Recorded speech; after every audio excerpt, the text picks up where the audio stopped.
नमस्कार. मी चिंतामणी सहस्रबुद्धे. रागरंग.com या यूट्यूब वाहिनीवर आपलं सहर्ष स्वागत आहे. मित्रांनो, सध्या तामिळनाडूमध्ये कोणत्याच पक्षाला स्पष्ट बहुमत न मिळाल्यामुळं विधानसभेच्या निवडणुकीमध्ये तिथं राजकीय पेचप्रसंग निर्माण झालेला आहे. त्याबद्दल सतत चर्चा चालू आहे. तो पेचप्रसंग लगेच काही तासातच सुटेल असंही म्हटलं जाते. त्या ठिकाणी सुद्धा राज्यपालांची भूमिका अतिशय महत्त्वाची ठरते. त्या ठिकाणी तमिळनाडूमध्ये कुणाला बहुमत सिद्ध करण्यासाठी किंवा मुख्यमंत्री म्हणून कुणाला पाचारण करायचं, विधिमंडळ पक्षाचा नेता म्हणून, यासाठी तिथं सतत चर्चा, वाटाघाटी, टीका प्रतिटीका चालू आहे. असाच प्रसंग जवळजवळ 36 वर्षांपूर्वी कर्नाटकामध्ये घडलेला होता आणि त्या प्रसंगाचा मी पत्रकार म्हणून साक्षीदार आहे. त्यावेळेला झालं तर असं की कर्नाटकमध्ये काँग्रेसचं सरकार होतं. ही 1989-90च्या दरम्यानची घटना आहे. राजकीय मोठी घडामोड होती त्यावेळची ती. त्यावेळेला कर्नाटकात काँग्रेसचं सरकार होतं आणि त्या सरकारचं नेतृत्व, राज्याचं नेतृत्व त्यावेळेला ज्येष्ठ नेते, काँग्रेसचे तत्कालीन ज्येष्ठ नेते वीरेंद्र पाटील करीत होते. वीरेंद्र पाटील यांच्या नेतृत्वाखाली काँग्रेसचं सरकार काम करत होतं. परंतु त्यांचे आणि केंद्रातल्या काँग्रेसच्या राष्ट्रीय नेत्यांचे काही मतभेद निर्माण झाले आणि त्यातून वीरेंद्र पाटील यांनी त्यांच्या पदाचा राजीनामा द्यावा अशा स्वरूपाचा विचार पुढं आला आणि तसा संदेश त्यांना पाठवण्यात आला. तसा संदेश घेऊन काही नेते त्यावेळेला बंगलोरमध्ये सुद्धा आलेले होते. मला आठवतं आहे त्याप्रमाणे जी.के. मूपनार हे त्यावेळेला काँग्रेसचे राष्ट्रीय सरचिटणीस होते. शरद पवार हे तेव्हा महाराष्ट्राचे मुख्यमंत्री होते आणि ते सुद्धा या सगळ्या वाटाघाटी करण्यासाठी एक ते जे शिष्टमंडळ नेत्यांचं आलं होतं त्यामध्ये ते सुद्धा होते. वीरेंद्र पाटील काही राजीनामा द्यायला तयार नव्हते. त्यांचे समर्थक अत्यंत नाराज झाले. त्यांना काँग्रेस श्रेष्ठीने राजीनामा द्यायला सांगितल्यामुळं आणि मोठा घटनात्मक पेचप्रसंग तिथं निर्माण झालेला होता. काँग्रेसमध्ये बहुमत असून सुद्धा विधानसभेमध्ये मोठं बहुमत होतं काँग्रेसकडं. अखेर वीरेंद्र पाटलांनी राजीनामा दिला आणि त्यानंतर विधिमंडळ काँग्रेस पक्षाची बैठक झाली. कर्नाटकामधले जे प्रदेश काँग्रेसचं कार्यालय आहे तिथं मोठा तंबू उभा करण्यात आला होता आणि तिथं विधिमंडळ काँग्रेस पक्षाची बैठक झाली आणि त्या बैठकीमध्ये एस बंगारप्पा यांची विधिमंडळ पक्षाचे नेते म्हणून निवड झाली.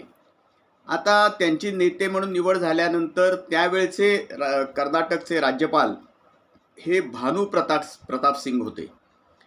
सगळं काँग्रेसचं शिष्टमंडळ, बंगारप्पा त्या शिष्टमंडळासह राज्यपाल साहेबांना जाऊन तिथं महोदयांना भेटले आणि त्यांनी आपलं पत्र सादर केलं, निवेदन सादर केलं की मला विधिमंडळ काँग्रेस पक्षानं असा नेता म्हणून निवडलेला आहे आणि मला मुख्यमंत्री म्हणून तुम्ही हे द्यावं, निमंत्रण द्यावं, सरकार बनवण्याची सूचना करावी. भानू प्रताप सिंग यांनी त्यांचं निवेदन ठेवून घेतलं, परंतु त्यावर कोणतीही कारवाई केली नाही. 1 दिवस गेला, 2 दिवस गेले, असे 4-5 दिवस गेले. राज्यपालांकडून काही बंगारप्पा यांना निमंत्रण येत नव्हतं. त्यावेळची राजकीय परिस्थिती अशी होती, केंद्रामध्ये त्यावेळेला विश्वनाथ प्रताप सिंग यांच्या नेतृत्वाखाली जनता पक्षाचं सरकार होतं. भारतीय जनता पक्षाच्या पाठिंब्यानं स्थापन झालेलं, परंतु जनता पक्षाचं सरकार होतं आणि विश्वनाथ प्रताप सिंग त्या सरकारचं नेतृत्व करत होते आणि भानू प्रताप सिंग हे जे राज्यपाल होते कर्नाटकचे त्यावेळेचे, ते सुद्धा जनता पक्षाचेच एकेकाळचे नेते होते. तर अशी सगळी घालमेल चालली ती. काँग्रेसच्या गोटामध्ये प्रचंड संताप व्यक्त होत होता की राज्यपाल घटनात्मक तरतुदीनुसार बहुमत असलेल्या पक्षाच्या नेत्याला सरकार बनवण्यासाठी पाचारण करत नाहीत. हा लोकशाहीचा अपमान आहे. हा भारतीय राज्यघटना ते मानत नाहीत असं यातनं दिसतंय. जनता पक्ष हा काँग्रेसच्या विरोधामध्ये राजकारण करतोय. जनता पक्षाचे नेते अतिशय वाईट पद्धतीचं राजकारण करतायत. अशा स्वरूपाची टीका, जोरदार टीका त्यावेळेला काँग्रेस भवनमध्ये, तिथल्या कर्नाटकातल्या KPCC आहे तिथं चाललेल्या बैठकांमधून वारंवार होत होती. मला आठवतंय त्याप्रमाणे त्यावेळेला काँग्रेस पक्षाचं राज्याच्या प्रदेश काँग्रेसचं नेतृत्व करत होते ऑस्कर फर्नांडिस आणि जाफर शरीफ बी शंकरानंद असे सगळे मोठे दिग्गज नेते त्यावेळेला होते. वीरप्पा मोईली होते की जे नंतर बंगारप्पा यांच्यानंतर कर्नाटकचे मुख्यमंत्री पण झाले. आम्ही रोज सकाळी कर्नाटक काँग्रेस कमिटीच्या त्या ठिकाणी जायचो. काँग्रेसच्या बैठका चालायच्या. दिवाळीचा साधारणपणे काळ होता असं मला आठवतंय. ऑक्टोबर नोव्हेंबरचा काळ होता तो. आणि सतत बैठका चालल्या त्या. राज्यपाल काही बंगारप्पा यांना बोलवत नव्हते सत्ता स्थापन करण्यासाठी, बहुमत असून सुद्धा. आणि त्यामुळं काँग्रेसमध्ये प्रचंड अस्वस्थता होती. अखेरीस राज्यभर आंदोलन करायचं. एवढंच नव्हे तर दिल्लीत जाऊन राष्ट्रपतींची भेट घ्यायची, राष्ट्रपतींना सुद्धा निवेदन द्यायचं आणि दिल्लीत जाऊन आंदोलन करायचं असं काँग्रेसच्या नेत्यांनी ठरवलेलं होतं. ही सगळी घडामोड चाललेली असताना त्यावेळेला मी दैनिक सकाळचा प्रतिनिधी म्हणून बंगलोरमध्ये, एकूणच कर्नाटक राज्यामध्ये मी सगळं वार्तांकन करण्यासाठी गेलेलो होतो. बरेच दिवस माझा त्यावेळेला बंगळूरमध्ये, म्हैसूरमध्ये, चित्रदुर्गमध्ये अशा ठिकाणी मुक्काम होता. त्याच वेळेला दैनिक केसरीचे अतिशय सिनियर असे प्रतिनिधी अनिल कुलकर्णी हे सुद्धा बंगलोरमध्ये होते. माझी त्यांची पहिल्याच दिवशी भेट झाली आणि त्यानंतर मग आम्ही दोघं मिळून अनेक ठिकाणी एकत्र जात होतो. अगदी शरद पवारांची सुद्धा पत्रकार परिषद झाल्याचं मला आठवते. म्हणजे मुख्यमंत्र्यांच्या निवासस्थान तिथलं कृष्णा, त्या निवासस्थानी शरद पवारांची पण पत्रकार परिषद झाली होती. त्याला मी आणि अनिल कुलकर्णी दोघे जण हजर होतो. काँग्रेसमध्ये ही जी खळबळ चालली ती अस्वस्थता होती. बंगारप्पा यांना बोलवत नाही आहेत, जनता पक्षाचं सरकार आहे, राज्यपाल जनता पक्षाला धार्जिनं भूमिका घेतात. आता जशी चालू आहे तसंच थेट तमिळनाडू सारखाच प्रकार चालू होता. तिथं टीकेचा प्रकार तसाच चालू होता. मला अनिल कुलकर्णी एकदम म्हणले, चिंतामणी आपण इथं काँग्रेस कमिटीत नुसता वेळ घालवण्यात अर्थ नाही. नेमकं काय घडामोड चाललेली आहे किंवा काय घडामोड होणार आहे राजकीय, ह्याची आपल्याला जर खरी बातमी घ्यायची असेल तर आपण रामकृष्ण हेगडेंच्या घरी जाऊया, निवासस्थानी त्यांच्या जाऊया. मग मी म्हटलं ठीक आहे. मग आम्ही दोघंजणं रिक्षानं रामकृष्ण हेगडे यांच्या सदाशिवनगरमध्ये त्यांचा बंगला होता, कृत्तिका या नावाचा, म्हणजे आजही हे असेल तो. त्या बंगल्यामध्ये आम्ही गेलो आणि आमच्या अपेक्षेप्रमाणे हेगडे साहेब घरीच होते, निवासस्थानीच होते, आराम खुर्चीवर निवांत बसले ते. त्यांच्या शेजारी एक असं स्टूल होतं आणि त्या स्टूलवरती ट्रान्झिस्टर ठेवलेला होता. आम्ही दोघंजणं जाऊन हेगडे साहेबांना भेटलो. हेगडे साहेब हे जनता पक्षाचे नेते, जनता दलाचे नेते, तेही माजी मुख्यमंत्री कर्नाटकचे आणि राजकारणामध्ये अतिशय धुरंधर म्हणून प्रसिद्ध होते. कर्नाटकच्या राजकारणातले चाणक्य म्हणून त्यांची ओळख होती. आम्ही दोघंजणं जाऊन बसलो. आम्हाला ते थोडंसं ओळखत होते. आम्हाला बसा म्हणले. मग त्यांनी चहा सांगितला आमच्याकरता. ते सगळं चाललेलं होतं. पण आम्ही त्यांना म्हणलं, आम्ही अतिशय उतावीळ झालो होतो अगदी. हेगडे साहेब म्हणलं, काय भानगड चालली ही कर्नाटकामध्ये? काँग्रेसचं बहुमत आहे, बंगारप्पा यांची निवड झालेली आहे विधिमंडळ पक्षाचा नेता म्हणून, परंतु अजूनही राज्यपाल त्यांना बोलवत नाही आहेत शपथविधीसाठी, ते निमंत्रण देत नाहीत सरकार बनवण्यासाठी. काय प्रकार काय चालू आहे हा? तेव्हा आम्हाला हेगडे साहेब असं म्हणले की तुम्ही दोघंजणं 2 ते 3 मिनटं थांबा म्हणले. तो साधारणपणे 2 वाजायला आलेले होते दुपारचे. आणि आपल्याला माहीत आहे की दुपारी 2 वाजता दिल्लीतनं आकाशवाणीवरून राष्ट्रीय वार्तापत्र प्रसारित होतं हिंदीमधलं. आणि त्यावेळेला ते वार्तापत्र प्रसारित होणार होतं. 2 ते 3 मिनटंच फक्त शिल्लक होती. त्यावेळेला रेडिओ हे एक अतिशय महत्त्वाचं साधन होतं दळणवळणाचं आणि माहितीचं. आम्ही थांबलो 2 मिनटं आणि बरोबर 2 वाजता हेगडे साहेबांनी त्यांच्याजवळ टेबलवर ठेवलेला ट्रान्झिस्टर सुरू केला आणि त्या ट्रान्झिस्टरमध्ये पहिली जी बातमी होती, पहिली काहीतरी एखादी राष्ट्रीय पातळीवरची असेल आणि लगेच कर्नाटकची बातमी सांगितली गेली. त्या बातम्यामध्ये हिंदीमध्ये होते वार्तापत्र ते, की कर्नाटकामध्ये राजकीय परिस्थिती गुंतागुंतीची बनल्यामुळं कर्नाटकामध्ये राष्ट्रपती शासन लागू करण्यात आलेलं आहे. आणि लगेच हेगडे साहेबांनी फोन बंद केला. आम्ही रेडिओ बंद केला. आम्ही हेगडे साहेबांच्याकडे म्हणलं, ही काय भानगड, राष्ट्रपती राजवट कशी काय?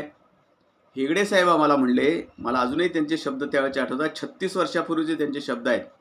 एक लक्षात घ्या म्हणले, काँग्रेस विधिमंडळ पक्षानं भले कुणाला निवडलं असेल, विधिमंडळ पक्षाचा नेता म्हणून निवडला असेल, त्यांनी राज्यपालांना भेटून आम्हाला निमंत्रण द्या वरे म्हणून सांगितलंही असेल, परंतु एक लक्षात ठेवा, केंद्रामध्ये सध्या दिल्लीमध्ये राजीव गांधींचं सरकार नाही.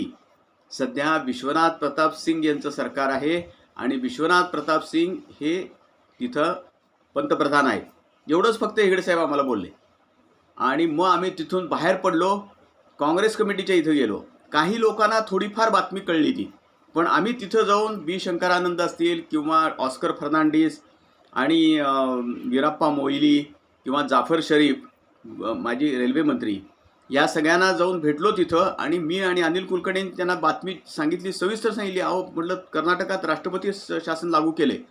सगळे अवाक झाले एकदम आणि संतप्त पण झाले. राष्ट्रपती राजवट लावायचं कारण काय कर्नाटकात, असा त्यांचा खडा सवाल होता. आणि त्यानंतर तातडीची पुन्हा मिटिंग झाली. त्या मिटिंगमध्ये असं ठरलं की दिल्लीत जायचं आणि दिल्लीमध्ये आंदोलन करायचं. पंतप्रधानांच्या अगदी निवासस्थानी पंतप्रधानांच्या कार्यालयासमोर आंदोलन करायचं, राष्ट्रपतींना भेटायचं आणि धरणं धरायचं दिल्लीमध्ये जाऊन. असा निर्णय झाला काँग्रेस कमिटीचा, ऑस्कर फर्नांडिस वगैरे या सगळ्यांच्या नेतृत्वाखाली. आम्ही हे सगळं ऐकत होतो. एवढ्यात एक बातमी कर्नाटक प्रदेश काँग्रेस कमिटीच्या कार्यालयात आली की बंगलोर ते दिल्ली अशी सगळी विमानसेवा रद्द झालेली आहे. खराब हवामानामुळं. खरं म्हटलं तर त्यावेळेला हिवाळा होता, थंडीचा मोसम होता, काही आभाळ आलेलं नव्हतं, काही पावसाची लक्षणं वगैरे काही नव्हती. पण खराब हवामानाचं कारण देऊन बंगळूर ते दिल्ली अशी विमानसेवा रद्द करण्यात आली, तात्पुरती रद्द करण्यात आली अशी घोषणा, अशी बातमी तिथे येऊन पोहोचली. काँग्रेस नेते आणखी संतप्त झाले. त्यानंतर ते तिथून मुंबईला गेले. काही तेव्हा पुण्यामधनं सुद्धा अजून दिल्लीला विमानसेवा सुरू झालेली नव्हती. ते बंगलोरहून कारनं अनेक लोक विमानानं मुंबईमध्ये पोचले. त्यांना काही म्हणजे त्यांना माहीत होतं की मुंबईची तरी विमानसेवा सुरू असेल. त्यामुळे बंगलोरहून मुंबई आणि मुंबईतनं सगळे नेते दिल्लीत गेले. त्यांनी तिथं राष्ट्रपतींची भेट घेतली. तिथं आंदोलनसुद्धा झालं जोरात. आणि मग काही दिवसानंतर राज्यपाल भानुप्रताप सिंग यांनी एस बंगरप्पा यांना मंत्रिमंडळ बनवण्यासाठी पाचारण केलं. त्यांनी मंत्रिमंडळ बनवलं. ते काही वर्ष दीड वर्ष बंगरप्पा मुख्यमंत्री होते. त्यानंतर त्यांच्याविरुद्ध काँग्रेसमधूनच कारवाया सुरू झाल्या.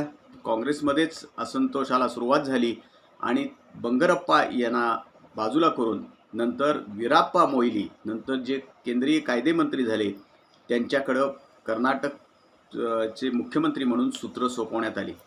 तर असा हा सगळा प्रसंग होता.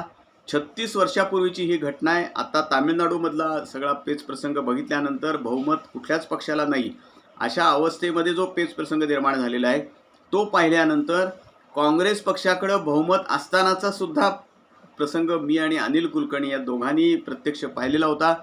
या सगळ्या प्रसंगामध्ये त्या प्रसंगाशी संबंधित असलेल्यापैकी काही जण, काही नेते आता आहेत, एखाद दुसरे अपवादानच एखाद दुसरे नेते आहेत, परंतु तो प्रसंग माझ्या चांगला लक्षात आहे. बहुमत असतानासुद्धा बंगरप्पा यांना मुख्यमंत्री पदाची वाट खडतर बनलेली होती त्या काळामध्ये. नंतर ते मुख्यमंत्री झाल्यावर भाग वेगळा. पुन्हा त्यांनी नंतर मुख्यमंत्री पदावर उतार झाल्यानंतर काही काळानंतर काँग्रेसही सोडली. कर्नाटक क्रांतिरंगा नावाचा पक्ष त्यांनी वेगळा स्थापन केला. पुन्हा ते काँग्रेसमध्ये गेले. पुन्हा काँग्रेसमधून बाहेर पडले. पुन्हा भारतीय जनता पक्षात गेले. भारतीय जनता पक्षातर्फे खासदार पण नंतर झालेले होते. तो नंतरचा भाग. परंतु हा प्रसंग मला आठवला कर्नाटकामधला.